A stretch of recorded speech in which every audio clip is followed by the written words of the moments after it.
Hello guys, हम start करने जा रहे हैं फिर से डाइजेशन और ऑब्जॉर्प्शन का नेक्स्ट पार्ट। ये एनसीईआरटी बेस्ड है और ये नीट एंड क्लास 11th के लिए दोनों में काम आएगा आपको। तो चलिए स्टार्ट करते हैं। आज का हमारा टॉपिक है ह्यूमन डेंटिशन। तो ह्यूमन डेंटिशन मैं जल्दी जल्दी इसको कवर करूंगा क्योंकि एग्जाम में समय पास में है। इसकी डिटेल वीडियो मैं आपको बाद में दे दूंगा। तो ह्यूमन डेंटिशन में देखते हैं। पहला, हमारे ह्यूमन के टीथ बहुत सारे टाइप के होते हैं। जैसे हम लोग को याद करना है जैसे 3 तरीके का। तो पहला होता है हेट्रोडोंट। तो हेट्रोडोंट का मतलब होता है डिफरेंट टाइप ऑफ टीथ। जैसे मतलब हमारे पास 4 तरीके के टीथ होते हैं, incisor, canines, pre molars and molars. फिर उसके बाद से डाइफायोडोंट्स। डाइफायोडोंट्स वो होते हैं जो 2 बार निकलते हैं, ट्वाइस अपीयर होते हैं। देन आता है हमारे पास थीकोडोंट, और थीकोडोंट वो होते हैं जो जॉ में इम्बेडेड होते हैं। तो थीकोडोंट मतलब परमानेंट डेंटिशन होता है। तो ये हमारे पास एक टीथ का डायग्राम है। तो डायग्राम में देखिए आप, जो टीथ का नीचे वाला पार्ट है, जो उसका रूट वाला पार्ट है, वो कहाँ इम्बेडेड है? जॉ बोन में इम्बेडेड है। ऊपर वाले पार्ट को हम कहते हैं क्राउन। तो जैसे हमारे पास टीथ के और भी जैसे बहुत वेरियस टाइप्स होते हैं। जैसे कि हमारा पहला हो गया एक्रोडोंट। तो एक्रोडोंट का मतलब जैसे ये हमारे पास जॉ बोन है, तो इस जॉ बोन के ऊपर ही टीथ होता है। देखिए जैसे जैसे थीकोडोंट जो होते हैं उनके जो टीथ होती है वो सॉकेट में, मतलब जॉ बोन में एकदम धसी हुई होती है अंदर, तो वो बहुत ही ज़्यादा स्ट्रांग होती है। लेकिन जैसे एक्रोडोंट की बात करें तो एक्रोडोंट में हमारा क्या है कि जो जॉ बोन के ऊपर ही टीथ प्रेजेंट है। इसका मतलब ये इतनी ज़्यादा स्ट्रांग नहीं है। ये किस में पाई जाती है? पाई जाती है लीजर्ड में। ये ऑन बोन सरफेस पे हमें मिलती है, और ये किस में पाई जाती है? लीजर्ड में पाई जाती है। देन हम देखते हैं डाइफायोडोंट्स को। तो जो हमारे डाइफायोडोंट्स होते हैं वो टेम्परेरी होते हैं, और पहले जो निकलेंगे वो टेम्परेरी होंगे, और फिर बाद में जो आते हैं वो परमानेंट होते हैं। और जो परमानेंट होते हैं उसको हम सेकेंडरी टीथ भी बोलते हैं। तो जैसे डाइफायोडोंट में हमारे जो टेम्परेरी टीथ होते हैं उसको बोला जाता है मिल्क टीथ, या फिर लैक्टियल टीथ, टेम्परेरी टीथ, या फिर डेसिडुअर टीथ, या फिर प्राइमरी टीथ। तो ये कंपैरिजन टॉपिक रख रखा है मिल्क का और परमानेंट टीथ का। तो जैसे आप देखिए, इसको मैं एक बार फिर से बना के समझा देता हूँ आपको। तो जैसे हमारे पास मिल्क टीथ की अगर हम बात करते हैं, तो ये अपर जो हो गया हमारा। तो अपर जो में हमारे पास सामने के पास होते हैं 4 इंसिजर्स, ठीक है। फिर साइड में हमारा होता है एक कैनाइन, और एक इस साइड में होता है कैनाइन। देन 2 मोलर निकले होते हैं, सेम एज इधर भी 2 मोलर निकले होते हैं, ठीक है। तो जो हमारे इंसिजर, देखिए पहले 4 इंसिजर सामने की तरफ, 2 मोलर, फिर इधर साइड 2 मोलर, देन उसके बाद से एक कैनाइन एक कैनाइन। इसको बेटर समझने के लिए आप इसको बीच से पार्ट में डिवाइड कर दीजिए। तो बीच से पार्ट में डिवाइड करेंगे, देन वही चीज लोअर जॉ के साथ भी देख लीजिए। ये मिल्क टीथ की बात कर रहे हैं हम यहाँ पे। तो लोअर जॉ के साथ देखें तो सामने 4 इंसीजर हमारे पास निकले हुए हैं, फिर बगल में एक कैनाइन, फिर इधर।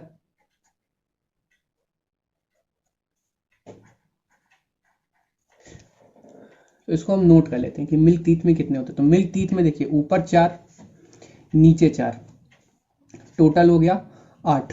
कैनाइन देखिए ऊपर 2, नीचे भी 2, तो कैनाइन कितने हो गए? 4। फिर प्री मोलर्स देखते हैं, तो प्री मोलर्स इसमें एक भी नहीं होता। तो मिल्क टीथ में हमारे पास प्री मोलर नहीं होता है। मोलर, मोलर में ऊपर 4, नीचे 4, तो टोटल मोलर कितने हो गए? 8 हो गए। और प्री मोलर हमारे नहीं होते हैं। तो टोटल टीथ हमारे मिल्क टीथ में कितनी हो गई? 8, 8, 16, 16 4 20। मिल्क टीथ में हमारे पास होती है टोटल डेंटिशन टीथ कितनी होती है? 20 होती है। अब परमानेंट टीथ देखते हैं।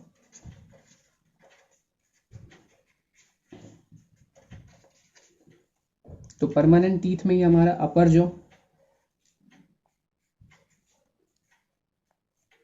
तो अपर जो में 4 इंसीजर तो रहेगा ही। देन उसके बाद से साइड से कैनाइंस। देन इसमें अब हमारे पास आता है प्री मोलर। और कितने प्री मोलर आते हैं? एक साइड में 2 और दूसरी साइड में 2। देन हमारे पास आते हैं मोलर। मोलर हमारे हो जाते हैं 3।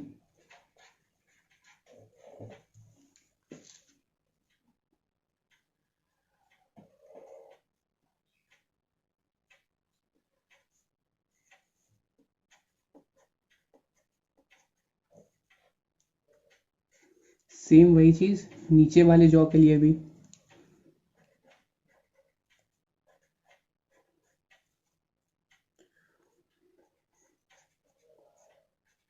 डायग्राम से आपको जल्दी याद में आ जाएगा, इसलिए मैं डायग्राम बना दे रहा हूँ। तो इसमें देखिए 4 इंसीजर सामने की तरफ, फिर ये कैनाइन, देन लेफ्ट साइड भी एक canine, then right side 2 premolar और लेफ्ट साइड भी 2 प्रीमोलर, राइट साइड 3 मोलर और लेफ्ट साइड भी 3 मोलर, और सेम चीज नीचे वाले जॉ के साथ भी होगी। तो इसमें काउंट कर लेते हैं, इंसीजर हमारे पास कितने हो जाएंगे, इसमें इंसीजर 8 ही रहेंगे। कैनाइन 1 2 3 4, कैनाइन टोटल 4 हो जाएंगे। प्री मोलर इस बार इसमें जुड़ेगा क्योंकि परमानेंट टीथ में हमारे पास प्री मोलर अपीयर रहता है। तो 1 2 3 4 5 6 7 8, प्री मोलर कितने हैं 8। मोलर हमारे पास देखिए मिल्क टीथ में हमारे पास सिर्फ 2 molar, 2 molar left side, 2 molar upper right side में अपर जॉ में, और सेम चीज लोअर जॉ में था, लेकिन इसमें एक एक मोलर हमारा बढ़ जाएगा। तो इसमें जब एक एक मोलर बढ़ गया तो यहाँ पे आप देखिए 1 2 3 4, पिछली बार हमने 8 काउंट किया था, 8 + 4 12। तो एडल्ट का डेंटिशन फॉर्मूला होता है 32, मतलब फॉर्मूला नहीं 32 उसके टीथ होते हैं, ठीक है।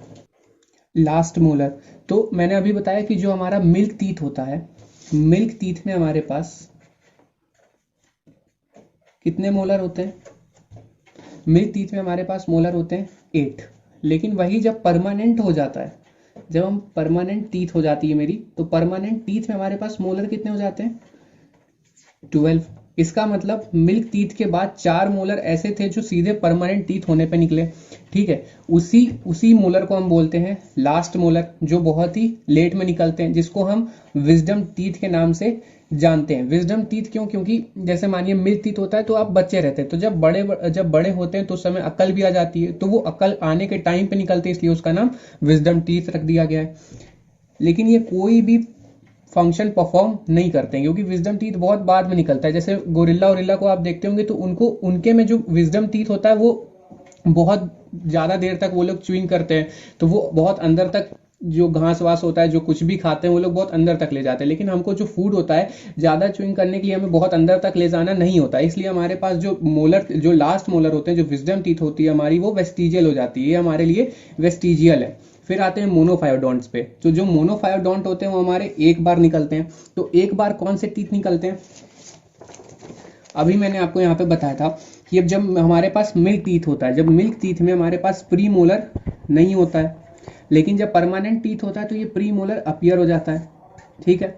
और जब मिल्क टीथ होता है तो मोलर हमारे पास थे कितने टोटल 8, मतलब ऊपर नीचे सॉकेट के मिला के।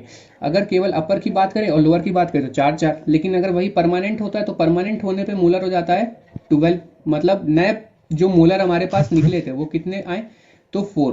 तो ऐसे मोनोफायोडोंट का मतलब जो पूरी लाइफ में एक बार जो टीथ निकले, तो ऐसे एक बार टीथ निकलने वाले कौन से, तो पहला हो गया प्री मोलर, दूसरा हो गया हमारे पास मोलर।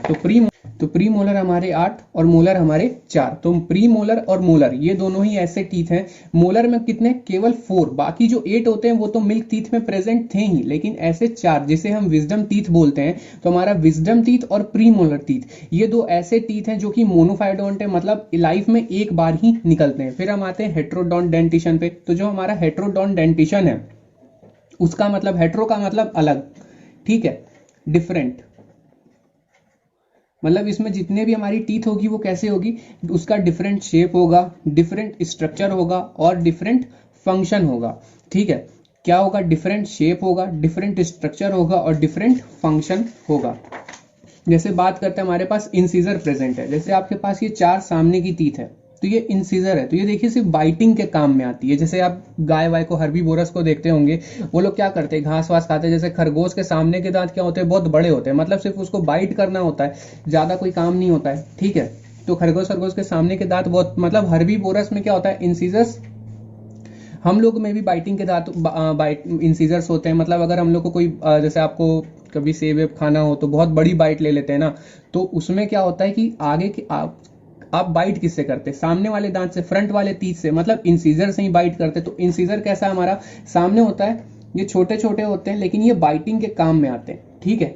हमारे में छोटे होते हैं, बाकी खरगोश में बड़े होते हैं, हमारे में भी किसी किसी ह्यूमंस में बहुत बड़े बड़े इंसीजर्स होते हैं। उसके बाद से कैनाइंस। कैनाइंस क्या होता है, वेल डेवलप्ड इन कार्निवोरस, जैसे शेर वगैरह हो गया, इन लोग को क्या करना रहता है, मांस में फंसा, मतलब अपने दांत को फंसा करके उस सामने वाले जो रहते हैं, उसको मारना रहता है, शिकार करना पड़ता है। तो जो कैनाइंस होते हैं हमारे टीयरिंग और शेयरिंग के काम में आते हैं, मतलब मांस को फाड़ देना।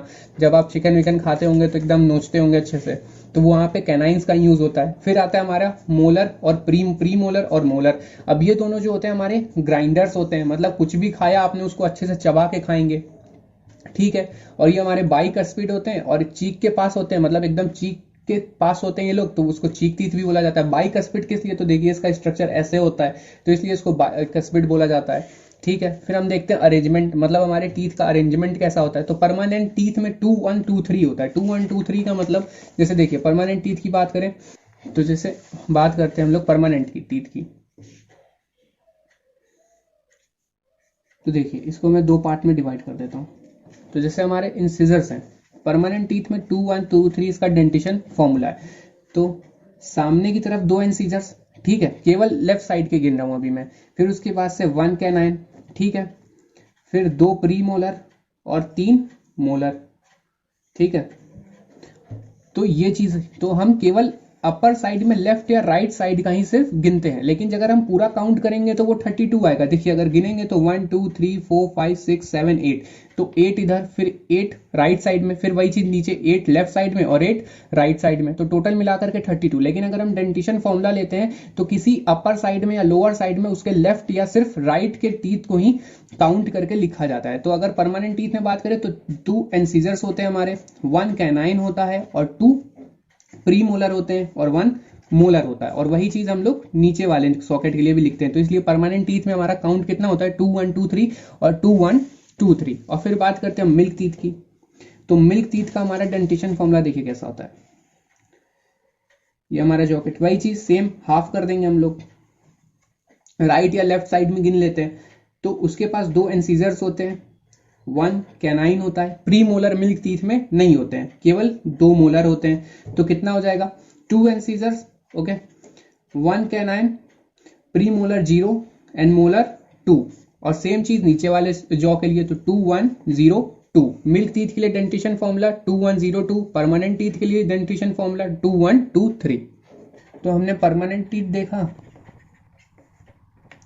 मिल्क देखा। जो हमारे 17-18 ईयर्स के जो बच्चे होते हैं उस एज में, जैसे मानिए वो मिल्क टीथ होता है पहले उनके पास, ठीक है। तो मिल्क टीथ में हमारे पास टोटल 20 टीथ होते हैं। मतलब इसमें जो हमारे मोलर होते हैं वो कितने प्रेजेंट होते हैं, सिर्फ 8। लेकिन जब परमानेंट आता है तो परमानेंट होने के टाइम पे हमारे पास मोलर कितने हो जाते हैं, 12।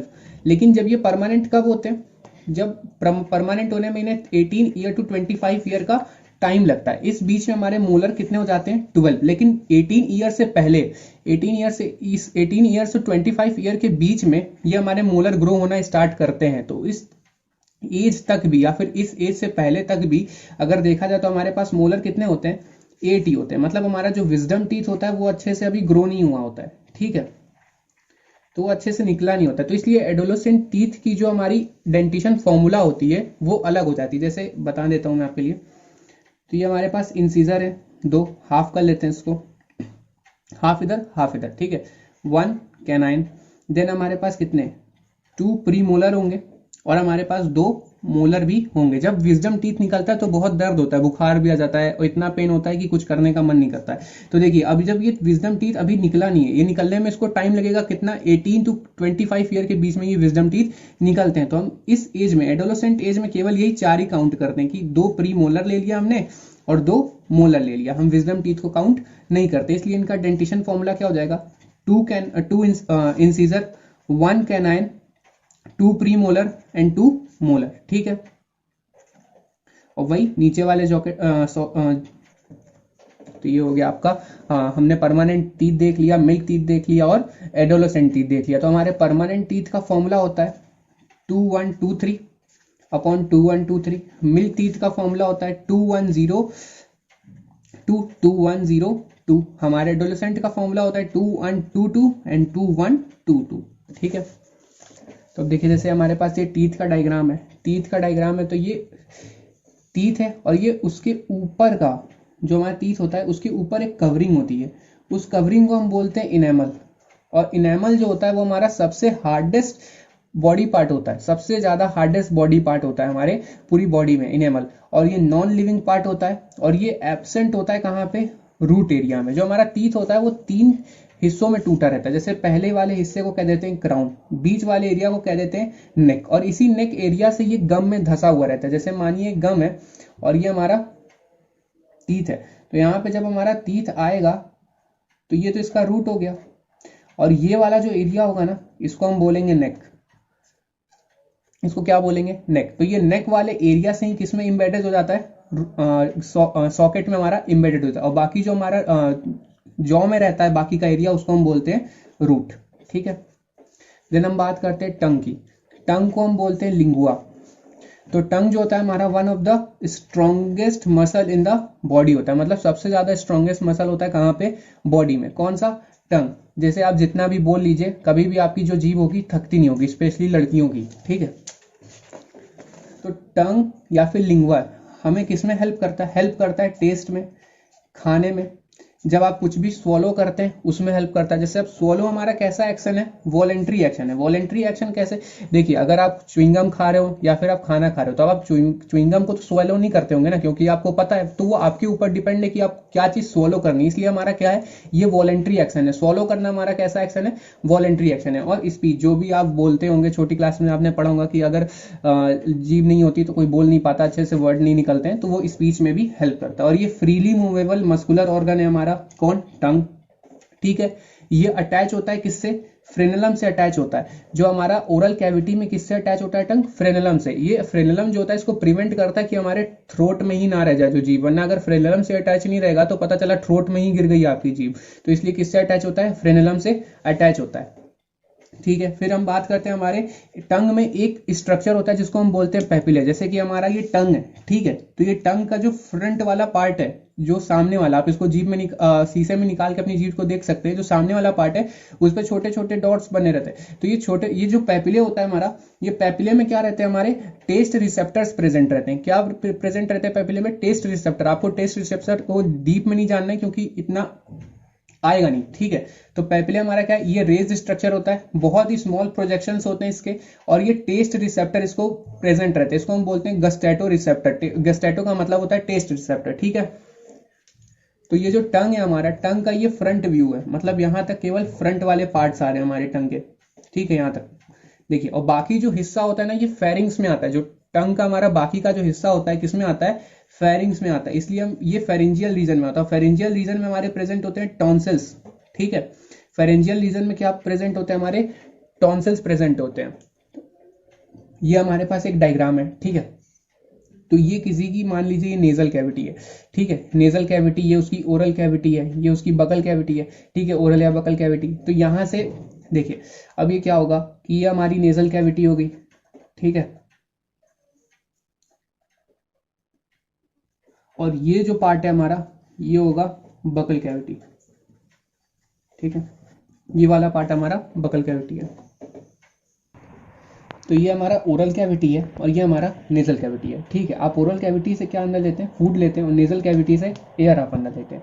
ठीक है। अब ये देखिए, बाकी आपका जो पार्ट है यहाँ पे, ये पीछे वाला जितना भी पार्ट है, ये देखिए जितना भी आ रहा है यहाँ पे ना, ये आपका फेरिंग्स का पार्ट है। ठीक है। और आगे चल करके ओसियोफेगस में कंटिन्यू हो जाएगा, और इधर से ट्रैकिया निकला हुआ है।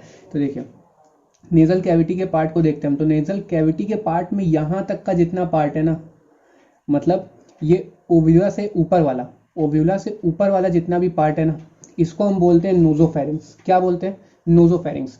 और ये ओव्यूला से लेकर के ये जहां तक ये ट्रैकिया तक आ रहा है ना, इसको हम बोलते हैं ओरोफेरिंग्स। क्या बोलते हैं? ओरोफेरिंग्स। फिर उसके बाद से आप ये देखेंगे कि जहां से ये ट्रैकिया कंटिन्यू हो रही है, ट्रैकिया में हमारा क्या होता है? Voice box, लैरिंग्स। ठीक है। तो यहां तक जितना भी आ रहा है ना पार्ट, ये इसको हम बोलते हैं लैरिंजोफेरिंग्स। क्या बोलते हैं? लैरिंजोफेरिंग्स बोलते हैं। अब नोजोफेरिंग्स में क्या? अब ये नेजल कैविटी है। नेजल कैविटी मतलब ये ओविला से ऊपर का पार्ट है, यहाँ पे तो फूड जाएगा नहीं, सिर्फ एयर एयर ही रहेगी। तो यहाँ पे सिर्फ एयर आती है। तो नोजोफेरिंग्स में हमारा क्या सिर्फ प्रेजेंट रहता है? एयर।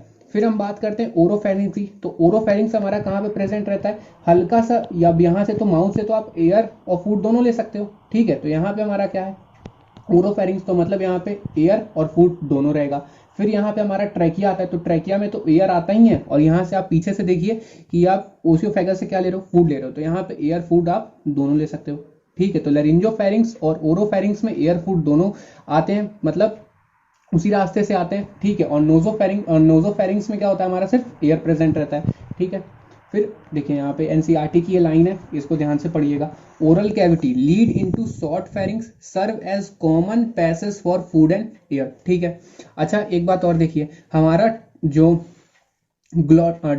ग्लॉटिस है वो किसकी ओपनिंग है, ट्रैकिया की ओपनिंग है। और उसको कवर कौन करता है, एपीग्लॉटिस कवर करता है। कौन कवर करता है, एपीग्लॉटिस कवर करता है उसको, ठीक है। और हमारा ओव्यूला, देखिए जब अब हमने पहले वाले लेक्चर में आपको बताया था कि जो हमारा ओव्यूला था, जब हम बकल कैविटी से कोई फूड लेते हैं तो वो नेजल कैविटी में ना जा पाए, तो हमारा ओव्यूला क्या करता है, राइज हो जाता है। मतलब ये ऐसे प्रेजेंट है, ये आप देखिए, अगर ये ऐसे प्रेजेंट है तो ये हल्का सा ऐसे ऊपर की तरफ खुल जाएगा कि, और ये फूड आराम से ओसियोफेगस में आ पाए, फूड यहाँ से यहाँ ना जाए, ठीक है। तो देखिए जो ग्लॉटिस होता है, और सेम चीज वही ट्रैकिया करता है कि जब अगर आप फूड अंदर आ रहा है तो फूड क्या करेगा, जो हमारा एपीग्लॉटिस होगा वो ग्लॉटिस की ओपनिंग को क्या कर देगा, कवर कर देगा कि फूड इधर चला जाए। तो मतलब जब आप स्वेलो करते हैं, जब आप क्या करते हैं, स्वेलो करते हैं फूड को, तो उस समय पे हमारा ओव्यूला भी राइज होता है, और ग्लॉटिस को कौन बंद कर देता है, ग्लॉटिस को बंद कर देता है एपीग्लॉटिस। समझ में आ गया होगा, ठीक है। तो दोनों उस समय while swallowing uvula rise and epiglottis closes the glottis. अब हम स्टार्ट करते हैं ओसियोफेगस को। तो ओसियोफेगस हमारा क्या है, फूड पाइप है। ये कितना लंबा होता है, ये हमारा लंबा होता है 23 से 25 सेंटीमीटर लॉन्ग होता है, ठीक है। और ओसियोफेगस के थ्रू क्या आता है, हमारा फूड आता है, ठीक है। और ये क्या होता है, हमारा ओसियोफेगस होता है वो डोर्सल होता है ट्रैकिया के, ठीक है। डोर्सल कैसे होता है, ये देखिए, जैसे हमारा ये ट्रैकिया का है, ठीक है, सॉरी ये ओसियोफेगस की लाइन है, ठीक है। तो यहाँ पे क्या होगा, हमारा ऐसे आएगा और ये इधर जाता है। तो यहाँ पे क्या होता है, हमारा ये ग्लॉटिस है, इसके ऊपर हमारा एक फ्लिप फ्लॉप के लिए जो ढक्कन होता है वो एपीग्लॉटिस लगा होता है, ठीक है। तो ये ट्रैकिया आगे आ रहा है ना, और इसके पीछे क्या है, ओसियोफेगस है। तो ये ओसियोफेगस अगर इसके पीछे है तो ये क्या होगा, ये डोर्सली प्रेजेंट होगा, ठीक है। और ये एंटीरियर साइड पे, होप सो आपको क्लियर हो गया हो। तो देखिए जो हमारा फूड पाइप होता है वो 23 से 25 सेंटीमीटर लॉन्ग होता है, और ये क्या करता है, to transport food into stomach. ये क्या करता है, अगर आप फूड पहले ओरल कैविटी में आया, ओरल कैविटी से क्या गया, ओइसोफेगस में गया, और ओइसोफेगस से फिर होते हुए कहाँ पे आता है, स्टमक में आता है, ठीक है। और ओइसोफेगस में एक मूवमेंट होता है पेरिस्टेल्सिस मूवमेंट। पेरिस्टेल्सिस मूवमेंट मतलब वो मसल्स का मूवमेंट होता है जो हमारा क्या करता है, फूड को आगे पुश करता है, ठीक है। और ये रिदमिक वेव, मतलब ये एक रिदम के साथ जो पेरिस्टेल्सिस मूवमेंट है, ये रिदमिक वेव मतलब मूवमेंट है, ठीक है। इसमें कॉन्ट्रैक्शन और रिलैक्सेशन होता है। पहले देखिए, अगर थोड़ा इमेजिन करने की कोशिश करिएगा, पहले ऐसे आएगा, फिर खुलेगा, फिर आगे जाएगा, फिर खुलेगा, फिर आगे जाएगा, फिर खुलेगा। तो फिर उसके बाद से डॉर्सल टू ट्रैकिया होता है, ये हो गया। ट्रांसपोर्ट करता है फूड को कहाँ पे, स्टमक में। पेरिस्टेल्सिस मूवमेंट प्रेजेंट होता है, रिदमिक वेग ऑफ कॉन्ट्रैक्शन एंड रिलैक्सेशन। और एक चीज जो इंपॉर्टेंट है यहाँ पे, ओसियोफेगस और इस स्टमक के बीच में,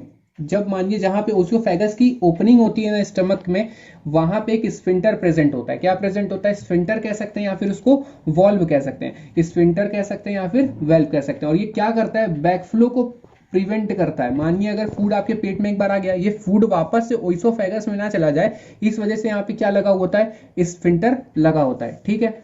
इस स्फिंक्टर का नाम होता है गैस्ट्रोओइसोफेजियल स्फिंक्टर। क्या नाम होता है, गैस्ट्रोओइसोफेजियल स्फिंक्टर। और ये कहाँ प्रेजेंट होता है, बिटवीन ओइसोफेगस एंड स्टमक। जहां पे ओइसोफेगस की ओपनिंग स्टार्ट होती है स्टमक में, वहीं पे ये स्फिंक्टर प्रेजेंट होता है, ठीक है।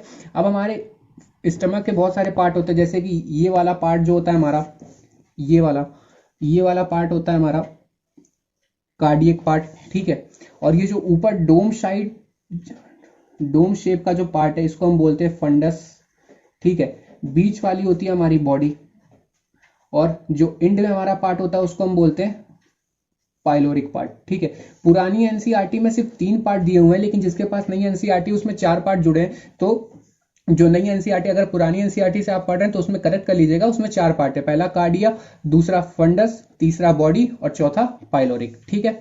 तो हमारा जो कार्डिया स्फिंक्टर कहाँ पे प्रेजेंट होता है, कार्डिया रीजन में प्रेजेंट होता है। कौन सा स्फिंक्टर, क्या नाम है, गैस्ट्रोओइसोफेजियल स्फिंक्टर, ठीक है। It open into cardia region, तो कार्डिया स्फिंक्टर के नाम से भी उसको जानते हैं। मैं रीडिंग कर देता हूं। It external posterior passing through the neck, ठीक है, थोरेक्स, डायफ्राम। जो हमारा ओसियोफेगस होता है, नेक से स्टार्ट होता है, थोरेक्स को पास करता है, डायफ्राम को पास करता है और फिर कहाँ पे खुलता है, जे शेप्ड बैग में खुलता है जिसको हम स्टमक के नाम से जानते हैं। ये लाइन याद रखिएगा, वो थोरेक को पास करेगा, डायफ्राम को पास करेगा और फिर फाइनली खुलेगा कहाँ पे, स्टमक में आकर के। और स्टमक के कार्डिया रीजन में खुलता है जहां पर क्या होता है कि स्फिंटर प्रेजेंट होता है जिसका नाम होता है गैस्ट्रो ओइसोफेजियल स्फिंटर। ये जरूर याद रखिएगा, उस वो जो स्फिंटर होता है वो मस्कुलर स्फिंटर होता है, ठीक है। अब muscular sphincter, gastro oesophageal muscular sphincter regulate the opening of oesophagus into stomach. अब स्टमक पे आते हैं, तो स्टमक जो है हमारा वो जे शेप्ड स्ट्रक्चर का होता है, मस्कुलर होता है और इनवॉलेंट्री होता है। इनवॉलेंट्री मतलब ये खुद से ही सारा काम कर लेता है। अब क्या आप अपने दिमाग से तो सोचते नहीं होंगे, अच्छा आप दिमाग खाना खाए हैं, अब सोच लेते हैं खाना पच जाएगा, तो खाना ऐसे तो नहीं पचता है ना, आप खाते रहते हैं, वो खाने को डाइजेस्ट करता रहता है, ठीक है। तो ये ओसोफेगस का, सॉरी, ये जो हमारा स्टमक है उसका एक रफ सा डायग्राम है, देख लीजिए। तो यहाँ पे ओसोफेगस है, ये ओसोफेगस आ रहा है, यहाँ पे ओसोफेगस की ओपनिंग है, ये देखिए हमारा डायफ्राम है। तो ये डायफ्राम को क्या कर रहा है, ओसोफेगस डायफ्राम को पास कर रहा है और ये फाइनली कहाँ ओपन हो रहा है, जे शेप्ड बैग में, जिसको हम स्टमक के नाम से जानते हैं। यहाँ पे एक स्फिंटर प्रेजेंट होता है जिसका क्या नाम है, गैस्ट्रो ओइसोफेजियल स्फिंटर, ठीक है।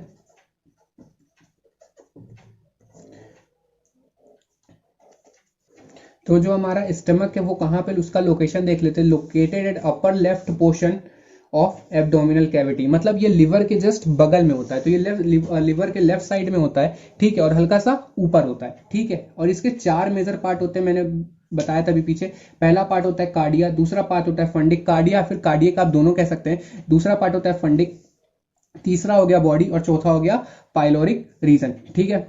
फिर उसके बाद से हम बात करें, रीजन भी इतने ही होते हैं। तो ये एक फिर से स्टमक का एक रफ डायग्राम है। तो इस वाले पार्ट को हम, जो ये वाला जो पार्ट है हमारा, इसको हम बोलते हैं कार्डियक पार्ट, ठीक है। इसको क्या बोलते हैं हम, कार्डियक पार्ट बोलते हैं। ये ऊपर डोम साइड जो स्ट्रक्चर है, डोम शेप का जो स्ट्रक्चर है, इसको हम बोलते हैं फंडस, ठीक है। यहाँ पे हमारा फूड स्टोर नहीं होता है, फंडस में हमारा फूड स्टोर नहीं होता है, इसका ध्यान रखिएगा। यहाँ पे एसिडिक पीएच होता है, कितना पीएच होता है एसिडिक, 1 से 3 पीएच होता है, यहाँ पे ये एसिडिक पीएच होता है। यह फंडस में फूड स्टोर नहीं होता है, यहाँ पे गैस्ट्रिक एक्टिविटी चलती है, ठीक है। और हमारे स्टमक की जो मेन पार्ट है बॉडी, जहां पे डाइजेशन होता है, यहाँ पे क्या प्रेजेंट है, रुगे प्रेजेंट है, रुगे प्रेजेंट है, जो कि अपने फिजिकल एक्टिविटी करके, फिजिकल प्रोसेस करके क्या करता है, फूड को डाइजेस्ट करने में हेल्प करता है, ठीक है। रुगे का मतलब होता है इनफोल्डिंग्स, क्या होता है, इनफोल्डिंग्स होते हैं, किसके, मसल्स के इनफोल्डिंग्स होते हैं, ठीक है। ये हमारा फिर आता है आखिरी में पाइलोरस, ठीक है, पाइलोरिक रीजन। फिर उसके बाद से यहाँ पे एक ओवरव्यू फिर से डायग्राम है। मैंने इतने सारे डायग्राम इसलिए बना रखे हैं कि आपको लर्निंग के लिए कोई भी थ्योरी ज्यादा ना पढ़नी पड़े, ठीक है। डायग्राम देखिए, मैं इसीलिए भी बार बार उसी लेबलिंग को मेंशन कर रहा हूँ कि आप जितना मैं ज्यादा लेबलिंग को मेंशन करूंगा, आपको थ्योरी उतनी कम पढ़नी पड़ेगी, तुरंत याद हो जाएगा डायग्राम देखते हुए, ठीक है। तो ये फिर से स्टार्ट करते हैं। यहाँ पे ओसोफेगस है, यहाँ पे हमारा ये ओपन होता है कहाँ पे, स्टमक में, वहां पे एक स्फिंटर प्रेजेंट होता है, उस स्फिंटर का नाम क्या होता है, गैस्ट्रो ओइसोफेजियल स्फिंटर कहते हैं या फिर कार्डियक स्फिंटर भी कहते हैं। इतना वाला रीजन हमारा कार्डियक है, ऊपर वाले रीजन जो डोम शेप्ड है वो हमारा फंडस होता है। ये क्या होता है, गैस फिल्ड कैविटी होती है, ठीक है। फिर उसके बाद से आगे का पार्ट आता है हमारा बॉडी, बॉडी को हम कॉर्पस के नाम से भी जानते हैं। यहाँ पे हमारा रुगे प्रेजेंट होता है, रुगे मसल्स ये क्या होते हैं, फोल्ड होते हैं, ठीक है। फिर आता है पाइलोरिक रीजन, फिर पाइलोरिक आगे कंटिन्यू किसमें होता है, स्मॉल इंटेस्टाइन के ड्यूडेनम में, किसमें कंटिन्यू होता है, स्मॉल इंटेस्टाइन के ड्यूडेनम में। ये हमारा सुपीरियर पोर्शन है ड्यूडेनम का, ये जो पार्ट है हमारा सुपीरियर पोर्शन है ड्यूडेनम का, ठीक है। और देखिए, जब जो हमारा पाइलोरिक रीजन होता है ना, पाइलोरिक रीजन जब वो हमारा डूडनम में, स्मॉल इंटेस्टाइन में जब आगे कंटिन्यू होता है डूडनम में, तो यहाँ पे भी एक स्फिंटर प्रेजेंट होता है। तो इस स्फिंटर का क्या नाम होता है, इस स्फिंटर का नाम होता है पाइलोरिक स्फिंटर। अब यहाँ पे स्फिंटर क्यों प्रेजेंट होता है, मानिए यहाँ से ओसियोफेगस से आपका पहले फूड आया, ठीक है, फूड आने के बाद यहाँ पे थोड़ा बहुत डाइजेशन हुआ, सेमी डाइजेशन हुआ, फिर उसके बाद से पाइलोरिक रीजन से क्या हुआ, धीरे धीरे इसको यहाँ पे स्मॉल इंटेस्टाइन में भेज दिया गया। अब यहाँ से वापस से स्टमक में बैकफ्लो ना हो जाए, इसलिए यहाँ पे भी एक स्फिंटर प्रेजेंट होता है, ठीक है। अब जो हमारा फंडस है वो डायरेक्टली बिलो होता है डायफ्राम के, ये देखिए, जैसे हमारा ये डायफ्राम है, ठीक है, तो ये डायफ्राम के ठीक नीचे ही होता है कौन, फंडस, ठीक है।